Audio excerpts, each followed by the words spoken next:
Olá malta do YouTube, sejam bem-vindos a mais um vídeo. Desta vez estou-vos aqui para falar sobre o filme, o último, entre aspas, que já não é bem o último porque o Miyazaki já veio dizer que não é o último, o The Boy and the Heron, ou O Rapaz e a Garça, ou o título em inglês How Do You Live, ou melhor, o meaning literal, né? Porque ele foi localizado para o Boy and the Heron. Mas pronto, de qualquer maneira, o Rapaz e a Garça que saiu aqui em Portugal desta maneira, eu já vi o filme há mais de um mês, quando ele saiu, praticamente quando ele saiu, só que desde então não tive muita boa oportunidade para falar sobre ele. Eu tenho andado bastante doente ultimamente, para quem acompanha as minhas streams sabe que eu até nem tenho feito com tanta frequência, tenho falado um pouco sobre isso, então de certa forma esta ausência de vídeos deve-se um pouco a isso mesmo, a essa questão de estar um bocado doente e também do trabalho, ter começado a trabalhar agora e tudo mais, além de outras coisas. Gerir tudo não é sempre fácil, mas eu vou tentar, pelo menos para o próximo ano que vem, realmente mudar um pouco a minha filosofia e focar-me um bocadinho ainda mais no YouTube, ok?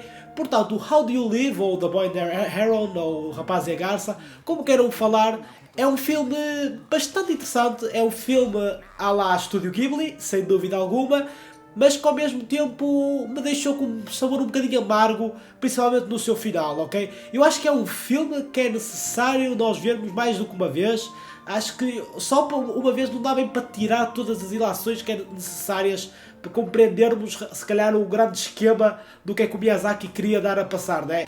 Temos muito esta ideia, este filme é, de certa forma, também de certa forma confirmado pelo Suzuki, é um filme um pouco autobiográfico, não é? De certa forma, para, no fundo, contar um pouco a história do próprio Miyazaki, ao mesmo tempo que as outras pessoas que o rodeiam, como, por exemplo, o Takahata, né? Que um dos fundadores à beira do Suzuki e do Miyazaki. O Takahata foi um diretor, um animador sénior, fantástica pessoa na indústria, que faleceu já há algum tempo, em 2018, se eu não me engano, e que era basicamente um grande amigo, de certa forma, do próprio Miyazaki, né? E eles, pronto, fundaram um estúdio, sempre trabalharam juntos. E o próprio Takahata, de certa forma, é mencionado aqui neste filme, pelo menos o Suzuki disse, que é o homem sábio, né? O homem que aparece no filme, que eu não quero estar a dar muitos spoilers, porque o objetivo não é esse, mas o homem sábio do filme que aparece e que de certa forma é também para ilustrar toda a gente que caminhou com o próprio Miyazaki ao longo do filme. Portanto, este filme tem mesmo aquele cheiro de filme final. Eu sinto é que o Miyazaki não deve ter ficado 100% satisfeito com o que fez. Daí ele acabar por desmentir a questão de que seria o último filme dele, pelo menos em teoria, não é? Porque dá muito essa sensação do próprio filme, que é um pouco isso, não é? Porque o filme tem duas partes bastante distintas. Tem a parte da Terra, a parte onde eles realmente estão na vida humana, normalmente, até porque o próprio protagonista acaba por ser um pouco o próprio Miyazaki quando era mais pequeno, introvertido, ele próprio diz isso, o Suzuki disse isso numa entrevista, de certa forma, ver um pouco o Miyazaki, daí a questão dela ser um pouco autobiográfica, esta obra, ok? E então nós vemos do ponto de vista dele, pós-guerra, aquela cena inicial do filme, pá, é deslumbrante, a animação, das melhores coisas que eu já vi, das melhores cenas de animação que eu já vi, pá, é fantástico, sem dúvida, um marco da animação, aquela parte toda do fogo, pá, 100 de 10, 100 de 10, o Ohira foi o responsável por essa cena, e portanto, uma pessoa olha e vê que realmente existe, de certa forma, uma autobiografia do próprio Miyazaki, não é? Portanto, ao longo da obra, porque vamos vendo esta distinção entre o mundo real e o mundo, de certa forma, dos sonhos, que aqui é retratado de outra maneira, não é? Eu posso entrar em alguns spoilers, mas se vocês não quiserem ver os spoilers, pá, podem ir avançando no vídeo, sempre que eu tiver com o dedo no ar, a mão acaba por ser mais fácil para falar sobre os spoilers, ok? Portanto, então esta questão dos outros mundos, não é? Esta questão dos outros mundos, onde eles vão e de certa forma conhecem uma fantasia, onde existe magia nesses próprios mundos, é? Acaba por ser bastante interessante porque é de certa forma um bocado um fugir da realidade do próprio Miyazaki, é no fundo um pouco a contar de certa forma como é que foi se calhar a inspiração artística do próprio Miyazaki, né? O que ele teve que, de certa forma, trabalhar entre gerir a parte da vida real e realmente os desejos e as peripécias e tudo que acompanham, ao mesmo tempo que tentava se calhar salvaguardar neste mundo mais artístico, que nós todos de certa forma fazemos um pouco isso, não é? Embora não sejamos tão artísticos quanto o Miyazaki, certamente nós todos fazemos um pouco isso. E então esta questão, este plot da torre que caiu do céu e que conecta a vários mundos, um pouco alienígena de certa forma, com esta pedra que aparece durante o filme, acaba por ser um pouco nesse sentido. E então este enredo acaba no fundo também para complementar um pouco o próprio Miyazaki, que ele próprio diz que nem ele entendeu muito bem ao 100% o que é que o filme realmente se tornou. Portanto, isto é um bocado, eu sei, pode ser um bocado, como é que eu ia dizer, não faz muito sentido, porque ele é que escreveu, portanto devia entender o que é que escreveu, mas às vezes pode mesmo acontecer, né? Às vezes pode mesmo acontecer que o próprio Miyazaki não tenha noção realmente, às vezes, das layers que ele próprio meteu no enredo, e acaba por ser um bocadinho mais difícil de digerir para uma pessoa que está a ver, principalmente só pela primeira vez.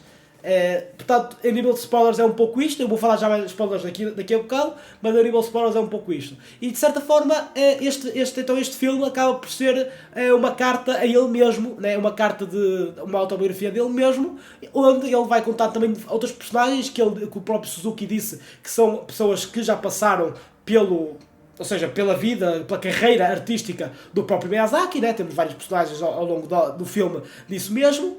E também, uma coisa interessante do Suzuki que ele falou é que aquele águia, né? Aquele homem-águia, acaba por ser a personagem que o Miyazaki mais gostou da obra. E que para mim contradiz, porque foi a pior parte que eu gostei da obra. Pelo menos a maneira como o enredo final foi desenvolvido após isso. Eu já vou chegar lá, mas de certa forma então acaba por ser essa piada do próprio Suzuki que fez então que o Takahata seria um gênio e então o Miyazaki seria então aquele homem águia, né? O falcão, como queiram dizer.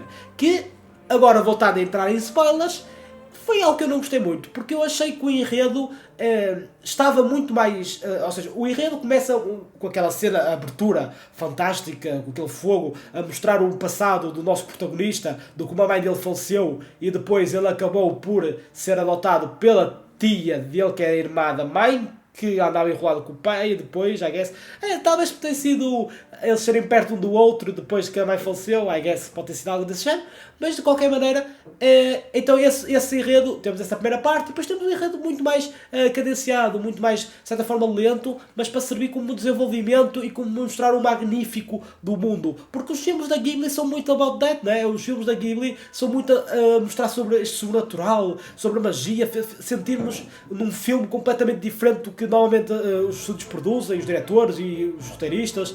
Portanto, acaba por ser um pouco nesse sentido. E de certa forma eu estava a gostar muito mais dessa parte mais cadenciada. E sinto que o filme precisava de um pouco mais, ou seja, precisava de mais minutos para poder retratar bem o final. Porque o final foi muito em cima, foi tudo muito arrochado de certa forma. Ou seja, os eventos aconteciam todos uns atrás dos outros, que contraria muito com a maior parte do filme. Eu diria 70% do filme não é assim. E então eu acabei por não gostar muito dessa parte final e de certa forma os motivos. Há quem diga, lá está, aquela questão que o Suzuki falou, que então esse homem-pássaro seria no fundo o Miyazaki, então os motivos seriam um pouco ele então a espelhar os seus motivos no homem-pássaro. Até pode ser, ok, mas mesmo assim eu gostava que tivesse sido um pouco mais desenvolvido, tivesse um pouquinho mais de tempo.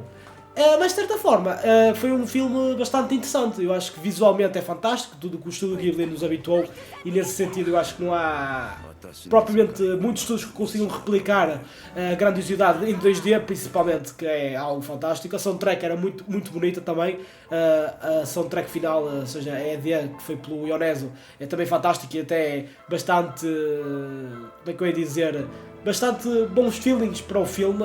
Porque assim, o filme tem um final bonito, né? Não tem propriamente, não é um final assim pesado, nem nada do género, mas tem muita substância, ou seja, tem muitos pequenos pormenores aqui e ali, que se calhar numa segunda run, que eu ainda tenho que ver outra vez, pode dar então uma visão um pouco diferente do que esta primeira que eu tenho. De certa forma pode ser um pouco por aí, né? Portanto, estes sonhos, ou seja, estes mundos acabam por ser então este devaneio entre a realidade, no fundo tentar o Miyazaki mostrar um pouco da sua parte artística contando pelo filme, né? Porque lá está, embora os filmes do Miyazaki sejam sempre um pouco desta forma, este aqui acaba por ser um filme um pouco diferente, porque eu não sinto neste filme que ele é apresentado para ter um plot, um enredo coeso do início ao fim. Eu sinto que é um pouco a liberdade, um pouco mais de liberdade artística no enredo, de certa forma, não sei se me faço entender. Sinto que é um pouco por aí, o que pode ou não aliciar a pessoa, né? Porque há pessoas que podem gostar um pouco mais desta approach, há outras que podem não gostar tanto.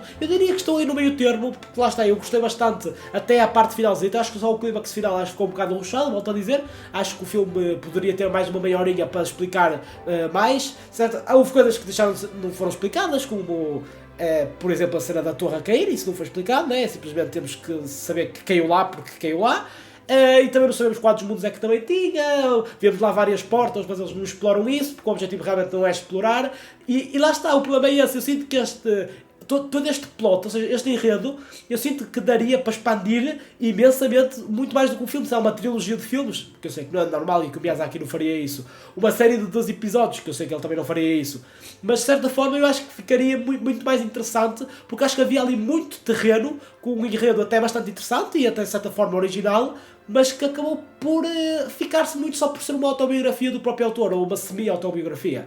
É, no fundo, um pouco o espelho dele. Mas eu acho que, lá está, é isto que eu falo, eu acho que o próprio Miyazaki não ficou 100% contente com o resultado dele mesmo, e eu sinto que daí ele ter retirado a cena de seu último filme e de se calhar haver outro que será melhor, talvez. Claramente existem filmes da Ghibli melhores, mas este é um filme um bocadinho diferente. Eu gosto de ter, eu acho que este filme acaba por ranquear numa lista diferente dos filmes da Ghibli, por ter uma approach bastante diferente e ser muito mais um devaneio, ser muito mais uma escolha artística que não tem para contar uma história super coesa. É isso.